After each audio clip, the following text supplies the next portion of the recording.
के सामने पार्क है पर मैं जा नहीं सकता। मैं बाबा के साथ पिकनिक में भी नहीं जा सकता। बस सारा टाइम घर में ही रहता हूँ। शिप पर भी नहीं जा सकता और कैसल भी नहीं जा सकता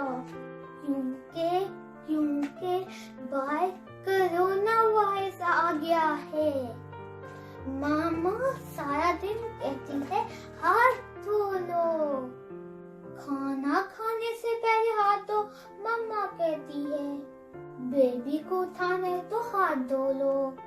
टॉयज के साथ प्ले किए तो हाथ धो लो। सारा दिन हाथ ही धोते रहते हैं।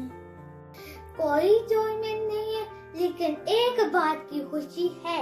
आजकल बाबा की छुट्टियां हैं। हम बाबा के मोबाइल में गेम्स खेलते हैं। बाबा के साथ बातें ही करते रहते हैं। आप सब भी कोरोना का मुकाबला करें। परेशान और उदास नहीं होना है। इंशाल्लाह ये कोरोना जल्दी ही चला जाएगा। ऐसे हम अपने काम भी कर सकेंगे और एंजॉय भी कर सकेंगे।